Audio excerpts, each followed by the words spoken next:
गंबट में गोठाणन पारा सहूलतूं न मिलण खिलाफ एहतजाज कंदे मसला हल न थियण ते ईंदड़ चूंडुनि में वोट न ॾियण जो ऐलान कयो आहे। यूसी कमाल दायरे जे ॻोठ वांडुंजण जे रवासिन बुनियादी सहूलतूं न मिलण खिलाफ एहतजाजी रैली कढी। उन मौके ते सिंध टीवी न्यूज़ सां ॻाल्हाईंदे संदन चवण हो त हिननि हमेशह पीपल्स पार्टी खे वोट ॾिनो आहे, पर चूंडियल नुमाइंदनि वोट वठण बाद संदन सार नाहे लधी। असां मुतालबो था कयूं को चेयरमैन आसिफ अली ज़रदारी, वज़ीर आला सिंध साईं मुराद अली शाह के ऐं बिलावल भुट्टो ज़रदारीअ खे अपील था कयूं त असांजा जल्द जेके मसइला आहिनि, नालियूं रोड रस्ता ॾिना वञनि, न त ॿी सूरत में एहतियात कयो वेंदो। असांखे हिन महिल ताईं कुझु बि न मिलियो आहे सवाइ नालीअ जे। नाली बि अॼु ज़ाती वहण लॻी आहे। इहे कम माना जेके बि थिया आहिनि सभु ठेकेदारनि जे वजह सां 5 रुपया ॾेई वठी हे माना कम खे हलाइनि था। असांखे महिरबानी करे को नालियूं को रोड रस्ता, असांजा बच्चा अधु राति मधराति बरसातुनि में मिटीअ में था अचनि वञनि पिया।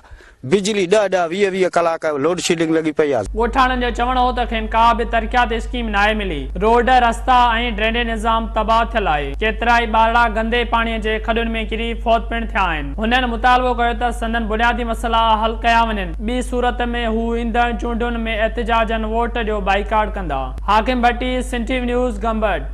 कानूनी मसला